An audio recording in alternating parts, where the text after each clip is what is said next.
The constant hum of the fluorescent lights filled the hospital air with a monotonous sound. Myra sat in a blue plastic chair, her feet dangling inches from the floor. She stared intently at the bed where her mother, Irma, lay motionless. The monitor beside the bed emitted a rhythmic beep that, while reassuring, also served as a reminder of Irma's fragile condition. The room was filled with an antiseptic smell, mixed with the faint scent of wilting flowers that someone had left on the nightstand. The pale green walls looked dingy despite their cleanliness, and the small window let in little of the cloudy daylight. Annie, Myra's grandmother, sat beside Irma, holding her hand carefully. The wrinkles on her face seemed deeper today, etched with worry and lack of sleep. In a soft but firm voice, Annie said, "Myra, dear, wait here a moment. I'm going to get something to eat. I won't be long." Myra nodded silently, her large, dark eyes filled with a sadness that seemed too great for a girl her age. Annie gave her hand a squeeze and stood up, walking towards the door with weary steps. The room fell silent, interrupted only by the beeping of the monitor and the distant murmur of conversations in the hallway. Myra looked around, taking in the details of her surroundings, the stiff white sheets, the tubes and wires connecting her mother to the machines, and the clock on the wall that seemed to move with agonizing slowness. Minutes passed, and Myra's anxiety grew. She got up from the chair and approached her mother's bed, taking her cold hand in hers. Memories of better times flooded her mind, moments when her mother was full of life and laughter. "Mom," Myra whispered, though she knew she wouldn't get an answer. Suddenly, a thought occurred to her.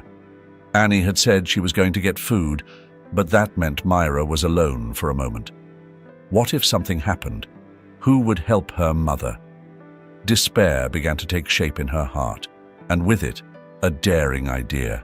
She looked at her mother one last time and then, with determination, left the room. The hospital corridor was long and desolate. Myra walked quickly, trying not to attract attention. No one seemed to notice the small figure slipping through the shadows. Finally, she reached the hospital entrance and pushed open the heavy glass door. The cold afternoon air hit her like a slap, but Myra didn't stop. She ran towards the street, her worn boots echoing against the pavement. The city streets were crowded, but for Myra, it was all a blur of unfamiliar faces. She walked aimlessly for a while, feeling the desperation grow within her. It was a typical busy day at the bank in the city center. As closing time approached, the steady stream of customers began to dwindle. Helen, an experienced teller, was finishing her shift. The afternoon sun streamed through the large windows, creating long shadows on the marble floor. Helen counted bills and reviewed the last documents of the day. Her routine was always the same, meticulous and efficient. The bank had been her second home for decades. Suddenly, the bank door opened with a soft creak. Helen looked up and saw a little girl entering. The girl wore ragged clothes, a tattered coat, and oversized, worn-out boots. In her trembling hands, she clutched a green toy gun. Helen frowned, taken aback by the unexpected sight. "What's a little girl doing here alone and in this state?" she thought. Surprise soon turned to concern. The security guard, watching from his post, also noticed the girl. He was a large, burly man with a generally stern expression, but upon seeing the girl, something in his gaze softened. "Let her stay for a moment to warm up," he thought. "It's freezing outside." The girl timidly approached Helen's counter. Her face showed a mixture of determination and despair. In a broken voice and with tears welling in her eyes, she said, "Please, ma'am, give me some money. I need it very much. If you don't, something bad will happen." Helen was speechless. She had never faced a situation like this. The toy gun in the girl's hands seemed so out of place in that environment. Trying to remain calm, Helen leaned forward slightly and spoke to her softly. "Honey, what's your name? Where are your parents?" The girl, with tears sliding down her dirty cheeks, replied, "My name is Myra.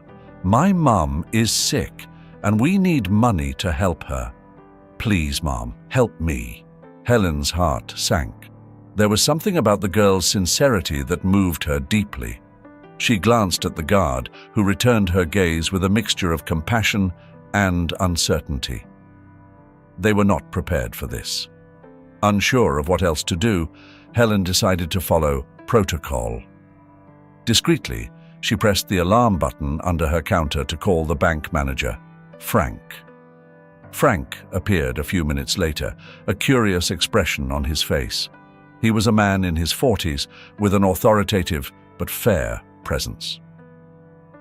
"What's going on here?" he asked, looking at Helen and then at the girl with the toy gun. Helen, still startled, explained the situation as best she could. "This little girl is asking for money with a toy gun. I'm not sure what to do. I thought it best to call you."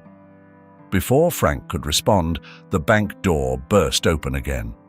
The bank door burst open again, this time letting in an older woman, clearly distressed and gasping for breath.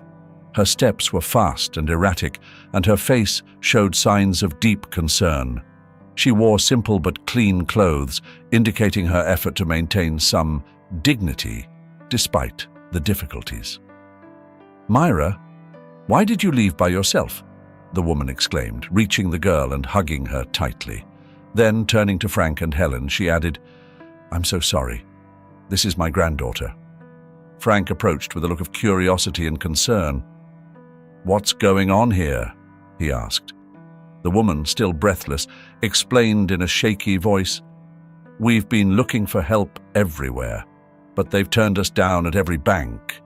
Myra's mother, my daughter Irma, is very ill and needs an urgent operation. We don't know what else to do." Helen looked at Frank, awaiting his reaction. He nodded slowly, processing the information. "Please, come to my office," he said, gesturing for the woman and the girl to follow him. Frank led Annie and Myra to his office, a spacious room elegantly decorated with dark wood furniture and bookshelves filled with books. The large windows let in the evening light, creating a warm but tense atmosphere. Frank sat behind his desk, while Annie and Myra settled into the chairs facing him. The tension in the air was palpable. Annie held Myra's hand tightly, trying to convey calmness, although her own nervousness was evident. Frank, his brow furrowed, couldn't take his eyes off the small pendant hanging from Myra's neck. It was a silver heart, simple but significant. He recognized it instantly. That pendant," Frank murmured, unable to contain himself. Memories began to flood his mind, taking him back to the days when he and Irma were together before their families separated them. It had been a gift from him, a symbol of their eternal love, or so they had believed at the time. Annie noticed his gaze fixed on the pendant and squeezed Myra's hand as if trying to shield her from some painful revelation. "Yes, it was a gift from her father," Annie said softly, her voice laden with memories and sadness. "Irma never took it off, and now Myra wears it." Frank felt a lump in his throat. He looked at Myra, seeing in her eyes the same features he had loved in Irma. The connection was undeniable. "Irma," he whispered, his voice breaking. "How is she now?" Annie took a deep breath and began to speak, her voice trembling slightly. "Irma is an incredibly strong woman. She's always been a fighter, working day and night to take care of Myra. After they were left alone, Irma did everything she could to stay afloat. She sold cakes at a small kiosk, sometimes working late into the night. Frank listened intently, each word piercing his heart. 2 months ago, Annie continued, Irma was hit by a car while crossing the street. The driver fled. She's been in a coma ever since. Doctors say she needs urgent surgery, but it's very expensive. We don't have the money. Myra looked at Frank with wide eyes, filled with hope and fear. Please, sir, help my mum, she whispered. Frank leaned forward, resting his elbows on the desk and clasping his hands together. His thoughts were a whirlwind. Where is she now? He finally asked. At the General Hospital, Annie replied. We've done everything we can, but we have nothing left. We've been asking for help at all the banks, but no one listens to us. We're desperate. Frank nodded slowly, trying to maintain his composure. The revelation that Myra could be his daughter, coupled with the news of Irma's critical condition, had left him reeling. But he knew he had to act, and fast. I'll review these documents, he said, gesturing to the envelope Annie had left on his desk, and I'll see what we can do to help. Annie let out a sigh of relief, and Myra gave Frank a small, shy smile. Thank you, Annie said, her eyes welling up with tears. Thank you for listening. Frank looked at the little girl and then at Annie, feeling a mixture of guilt and determination. Don't worry, he said firmly. We'll do everything we can to help Irma. The office fell silent for a moment, each of them lost in their own thoughts. For Frank, Myra's pendant had not only triggered a flood of memories, but had also awakened an urgent need to right the wrongs of the past. He knew that helping Irma and Myra wouldn't be easy, but he was determined to do the right thing. As Annie and Myra prepared to leave, Frank stopped them. Please, stay in town, he said. I need time to get everything organized, but don't worry, you're not alone in this. Annie nodded, grateful. Thank you, Frank.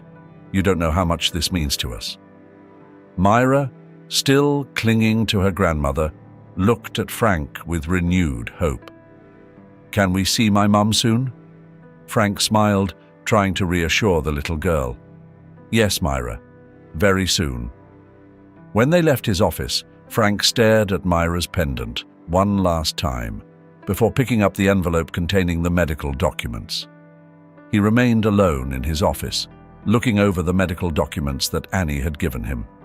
He felt a knot in his stomach, a mixture of guilt and determination he hadn't felt in years.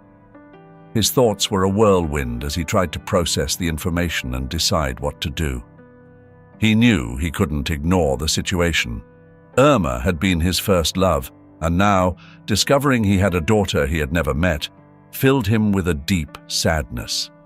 Myra, with the pendant he himself had given to Irma, was a tangible connection to his past. He had to do something, and fast. The clock on the wall struck 6 o'clock, but Frank knew his day was far from over. He got up from his chair and walked towards the window, looking out at the city sprawling beneath him. The responsibility of his position at the bank had always been heavy, but never more so than now. He closed his eyes for a moment, taking a deep breath. I have to help them, he told himself. He couldn't let fear or guilt paralyze him. A life was at stake, and perhaps the opportunity to redeem his past mistakes. Frank picked up the phone and called his assistant. Anna, I need you to get me an appointment with the best neurosurgeon in town. It's urgent. Anna, accustomed to Frank's demanding requests, didn't hesitate. Right away, Mr. Frank. Anything else? Yes, Frank added. I need you to prepare the necessary documents to sell my car, and I also need access to all my savings. We're going to need every penny. Anna hesitated for a moment, surprised by the magnitude of the request. Understood, sir. I'll get right on it.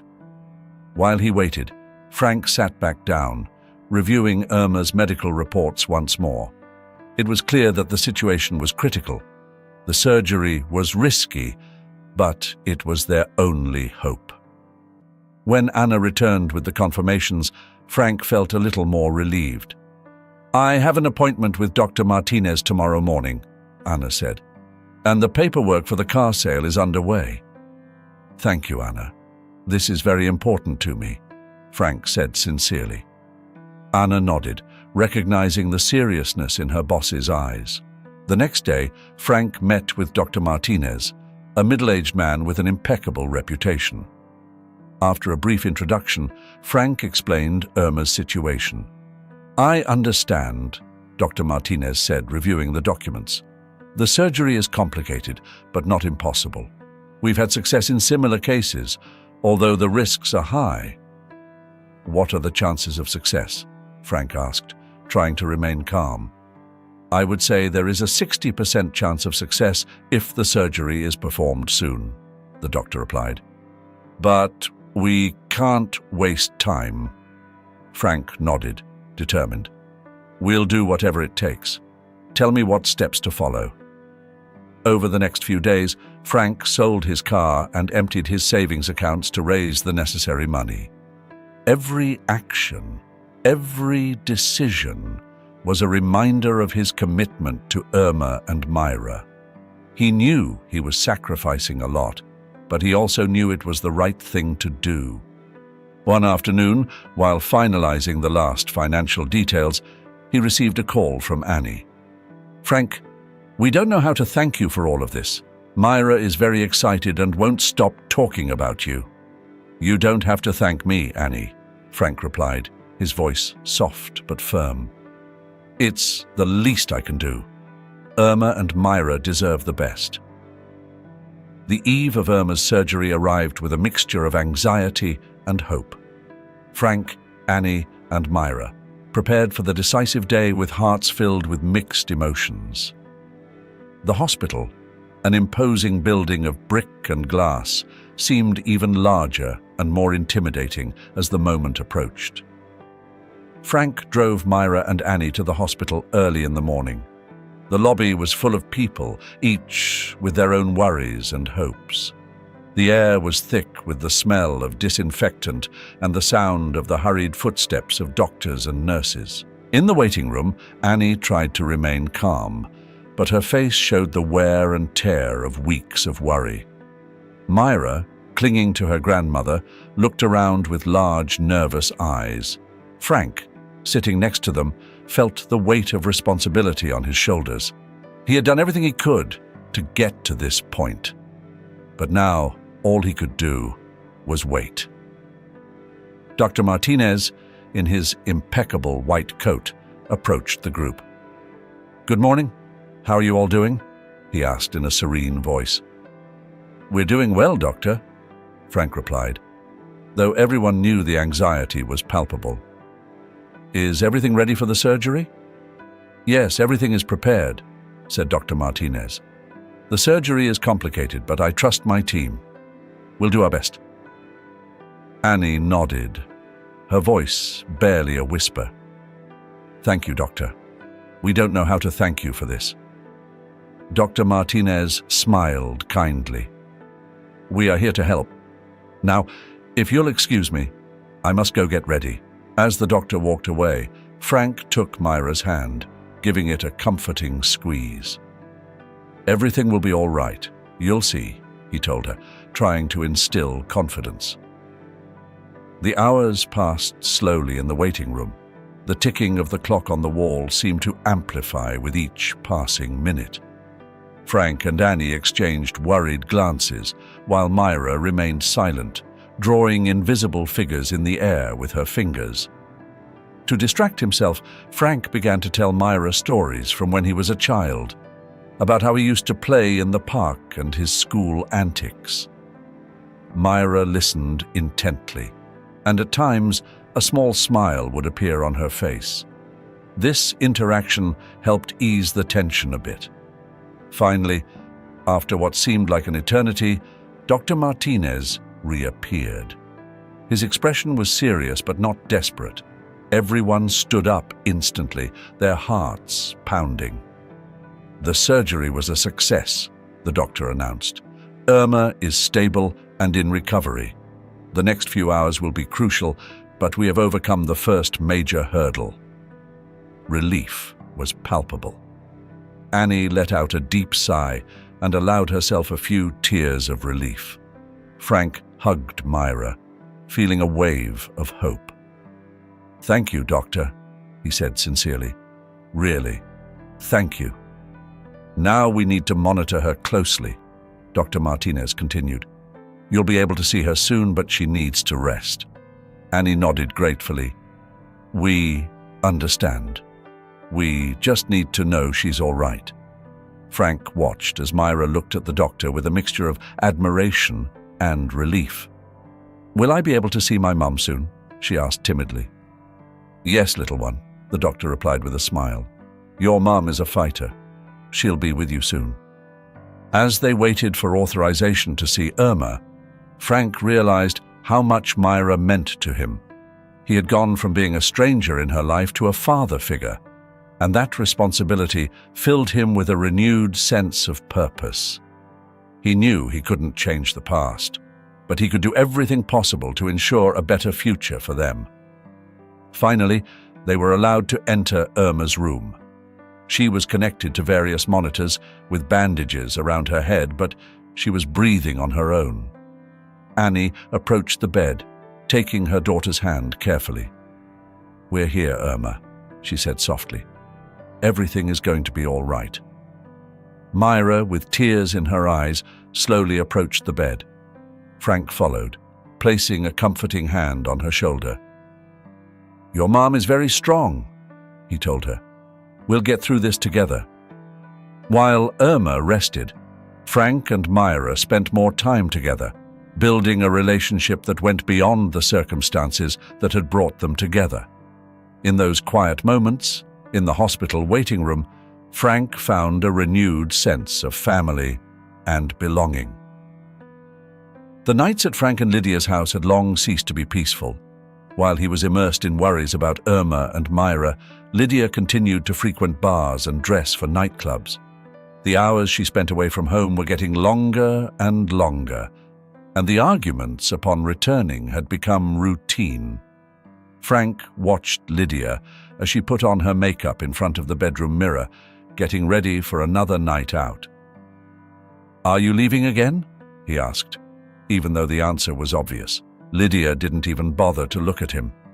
"Yes, Frank, I have a social life, something you don't understand," she replied disdainfully. The weariness in Frank's voice was evident. "It's not just that, Lydia. We can't go on like this. There's no love, no connection. We're simply living in the same house." Lydia turned to him, her eyes filled with fury. "And what did you expect, Frank? That I would stay here every night watching you worry about your new family?" Her sarcasm was palpable. Lydia looked at him with contempt. "You know what, Frank? Do whatever you want. I don't care anymore." She turned and continued getting ready, ignoring his presence. Frank stood up and left the room, feeling as if each step he took was heavier than the last. He went to his study and sat at his desk, opening the drawer where he had kept the divorce papers. He had been contemplating them for weeks, knowing that this decision was inevitable. He picked up a pen and signed the documents, his hand trembling slightly. He knew there was no turning back. The next day, he gave the papers to Lydia. She glanced at them quickly and, without a word, signed them as well.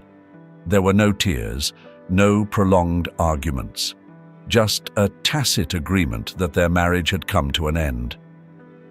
That night, as Lydia was getting ready to go out once again, Frank watched her for the last time. "I hope you find what you're looking for, Lydia," he said sincerely. Lydia looked at him with a mixture of surprise and disdain. "I hope the same for you, Frank," she replied, before leaving the house. The door closed behind her, and Frank felt a mixture of relief and sadness. He walked to the living room window, looking out at the city lights. His luxurious and empty life was coming to an end, and although the future was uncertain, He felt he was on the right path. The following days were a whirlwind of emotions and changes. Frank moved to a more modest apartment, closer to the hospital where Irma was recovering. Each visit to the hospital was a mixture of hope and fear. Annie and Myra greeted him with grateful smiles, and every small step forward in Irma's recovery was a reason to celebrate. One afternoon, while Frank and Myra were waiting in the hospital lounge, she looked at him curiously. "Where is the lady who lived with you?" she asked, innocently. Frank smiled, taking Myra's hand. "Lydia doesn't live with me anymore. We decided it was better that way." Myra nodded, accepting the explanation with the simple wisdom of children. "Are you going to stay with us then?" Frank felt a warmth in his heart. "Yes, Myra, I'm going to stay with you." Days turned into weeks, and Irma's recovery progressed slowly. Frank found himself increasingly involved in the lives of Myra and Annie. He had become a father figure to Myra, helping her with her homework and taking her to the park. The emptiness he had felt for years began to fill with the simplicity of everyday life and the genuine connection with Irma and Myra. It wasn't a life of luxury, but it was a life filled with meaning and love. One morning, while Frank was helping Myra get ready for school, Annie approached him with a warm smile. "Thank you, Frank. We don't know what we would have done without you." Frank looked at her, feeling a deep gratitude. "I owe you a lot, too. You have given me a second chance." That afternoon, Frank received a call from the hospital. Irma had woken up. He rushed to the hospital with Myra and Annie, their hearts filled with hope and fear. When they entered the room, they saw Irma, weak but conscious, looking at them with tear-filled eyes. "We're here, Irma," Frank said, taking her hand. "Everything's going to be okay." Irma smiled weakly, whispering, "Thank you, Frank. Thank you for not giving up." Frank's life had changed drastically, but he was ready to face whatever came his way, knowing that he had a new family by his side and a renewed love to guide him.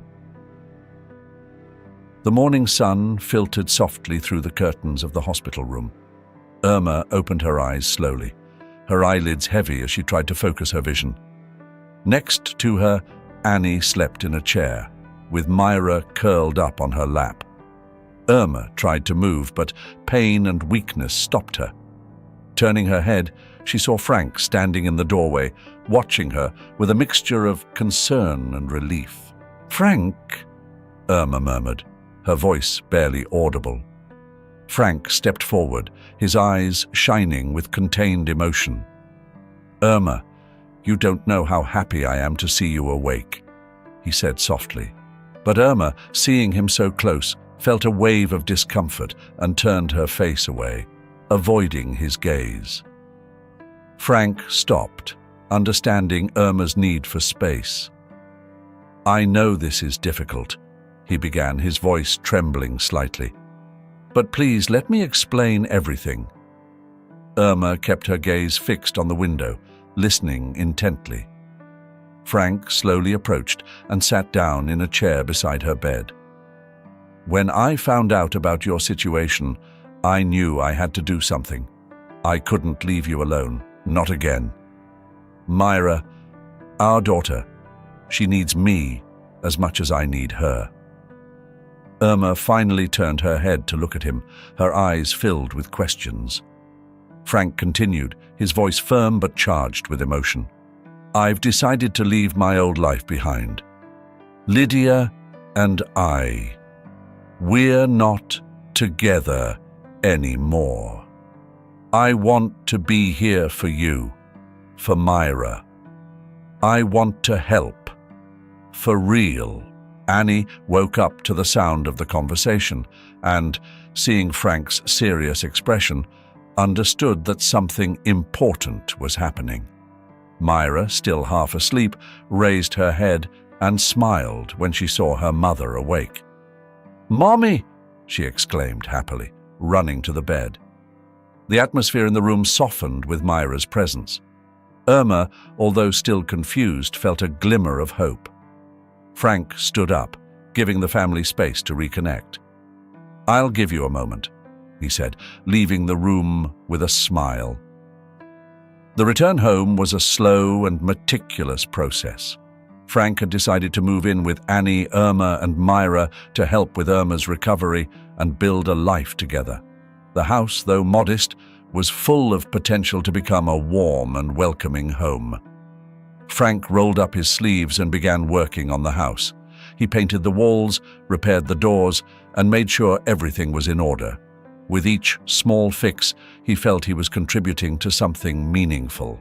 Annie watched gratefully as Frank strove to make their home a better place. "I never thought I'd see this," she commented one afternoon as they took a break.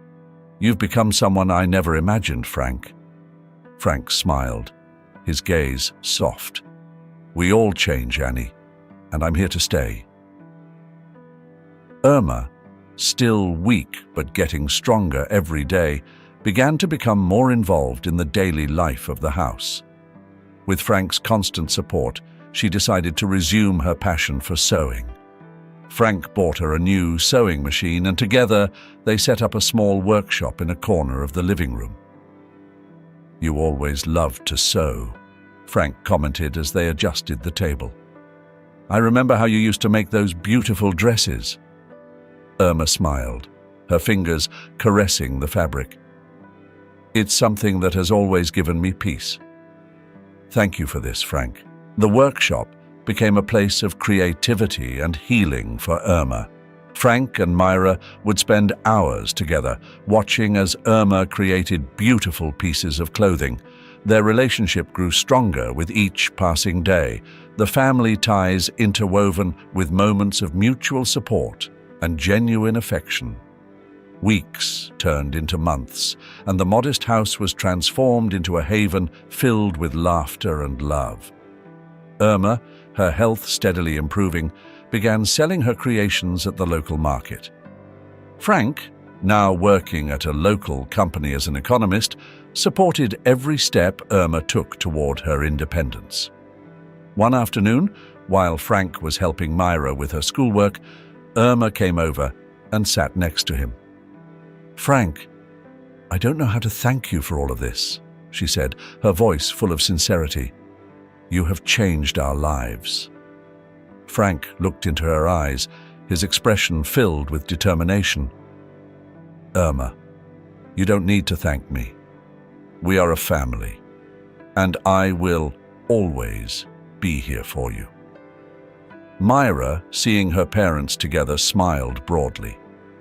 "We are a family," she repeated, hugging them both. The road to recovery and new life was full of challenges, but with each passing day, Frank, Irma, Annie, and Myra built something beautiful and lasting.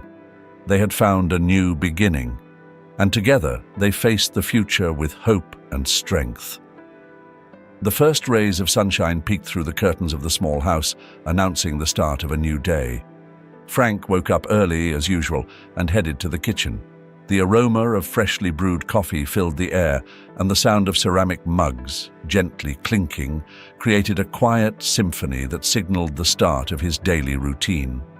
Annie was already up, moving nimbly despite her age, preparing breakfast. "Good morning, Frank," she said with a warm smile. "Did you sleep well?" "Yes. Thank you, Annie," replied Frank, taking a cup of coffee. "How's Irma doing today?"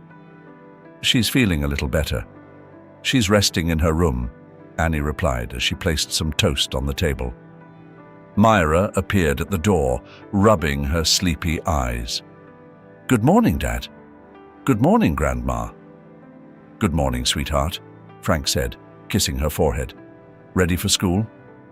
"Yes, but first I want to eat your toast, Grandma," replied Myra with a smile.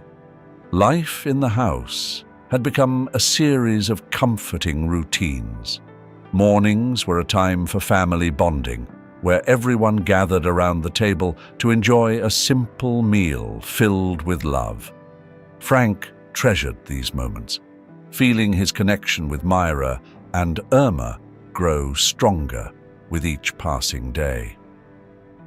After breakfast, Frank headed to his new job at a local accounting firm. The change of pace and environment was a welcome respite from his previous life. The firm, although modest, was full of dedicated professionals who were passionate about their work. "Good morning, Frank," his colleague Marta greeted him as he arrived. "Ready for today's meeting?" "Ready," replied Frank, adjusting his glasses and reviewing his notes. The satisfaction he found in his work went beyond financial success. The hours at the office flew by, and at the end of the day, Frank felt fulfilled. He returned home with a smile, eager to share the details of his day with Irma and Myra. At home, the afternoon routine included helping Myra with her homework. Frank would sit with her at the dining room table, explaining math concepts or helping her write essays. "Dad, how do you know so much?" Myra would ask, in awe of his knowledge. "I just had good teachers," Frank would reply with a smile. "And now I have a very smart student." Irma, meanwhile, continued to work on her sewing projects. The sewing machine hummed softly as she created beautiful, one-of-a-kind garments. With each stitch, Irma regained her confidence and sense of purpose. Frank would often stop by to watch her, marveling at her dedication and talent. "How's the business going?" Frank would ask, sitting beside her. "Better than I expected," Irma would reply, smiling. "I've received a few new orders. People seem to like my designs." "I knew you'd do great," Frank would say, taking her hand for a moment. "I'm very proud of you." Life was not without its challenges. There were days when Myra struggled at school or when Irma felt exhausted from her recovery. But each obstacle was an opportunity to grow together as a family. Frank and Annie worked as a team to support Irma and Myra, and every small achievement was celebrated with joy. One Saturday morning, as Frank and Myra were working in the garden, she turned to him and said, "Dad, do you think that someday we could have a shop for the things Mom makes?" Frank paused for a moment, considering the possibility. "That would be wonderful, Myra. If we all work together, I think we could make it happen." Myra's words planted a seed of hope and ambition in the family. They began to talk more about the idea, dreaming of a future where Irma's talent could flourish even more. Frank vowed to help plan and manage the business while Irma and Myra focused on the designs. Evenings at home were quiet and filled with intimate conversations. They would often sit in the living room, sharing stories and dreams. Frank realized how much his life had changed since he decided to leave behind his empty and luxurious world. Here, in this modest but love-filled home, he had found his true home. The morning sun streamed through the windows of the new shop, illuminating shelves filled with beautifully crafted garments. Irma gazed proudly at her small business, which had been born from her passion and Frank's unconditional support. After months of hard work and dedication, they had finally opened the shop of their dreams. Frank, standing beside her, smiled at the joy in Irma's eyes.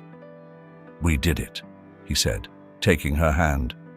"This is just the beginning." "Thank you, Frank," Irma replied with a warm smile. "I couldn't have done it without you." As the shop bustled with curious customers, Frank discreetly slipped away, preparing a special surprise. That evening, after closing the shop, he took Irma and Myra to a small park nearby. Under the stars, Frank knelt in front of Irma, pulling a small box from his pocket. "Irma, you have been my inspiration and my strength. I want to spend the rest of my life with you, supporting and loving you. Will you marry me?" he asked, his voice firm and sincere. Irma, with tears of happiness in her eyes, nodded. "Yes, Frank. I want to spend my life with you." Myra clapped enthusiastically, overjoyed for her mother and Frank. The life they had built together was a testament to their love and dedication. The days that followed were a whirlwind of wedding preparations. Frank, Irma, and Myra worked together, enjoying every moment of the planning. The ceremony was simple but beautiful, surrounded by friends and family who had been part of their journey. Myra, now a radiant and confident young woman, blossomed in the love of her family. Her days of desperation and fear were a thing of the past. She found security in the love-filled home that Frank and Irma had created. Her performance in school improved dramatically, and she became a girl full of dreams and ambitions.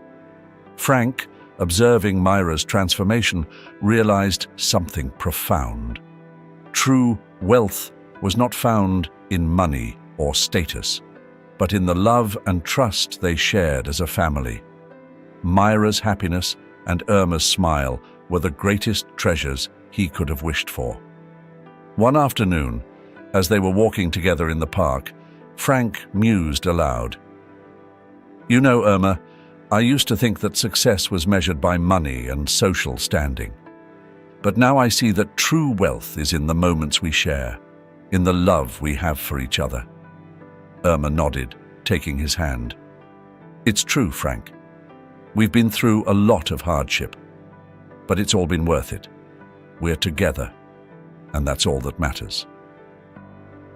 Irma's shop flourished, attracting customers who appreciated the quality and unique design of her garments. Frank continued working as an economist, finding fulfillment in a job that allowed him to balance his professional and personal life.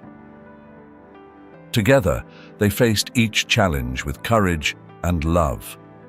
Myra, with her energy and curiosity, became an integral part of the business. She helped her mother at the shop and learned about the art of sewing and design. Her enthusiasm was contagious, and her presence brightened every corner of the shop. Evenings at home were filled with laughter and meaningful conversations. They shared stories of their day, celebrated small victories, and supported each other through difficult times. Frank and Irma taught Myra the value of love, perseverance, and the importance of never giving up. As the years passed, their family grew stronger and their love deepened. Frank felt more fulfilled than ever, knowing that he had found his true purpose. The life they had built together was a beacon of hope and happiness, a reminder that love and courage could overcome any obstacle. One night, as they watched the stars from their garden, Frank turned to Irma and Myra. "We've come a long way," he said, with a peaceful smile. "And the best is yet to come." Irma hugged him tightly. "Yes, Frank. Together we can achieve anything." Myra, nestled between them, looked up at the sky with hope and gratitude. "Thank you for everything, Dad. Mum, I'm so lucky to have you." The journey of Frank, Irma, and Myra had been fraught with challenges, but also with countless blessings. They had found peace and happiness in the strength of their love and the unity of their family. And as they looked towards the future, they knew they were prepared to face anything life threw their way, with love and trust as their guide. And that, my friends, is the end of our story. Thank you for joining me on this heartwarming journey. If you enjoyed this tale of love, resilience, and second chances, don't forget to give this video a thumbs up and subscribe to my channel for more inspiring content. Until next time, keep believing in the power of love and the beauty of a united family.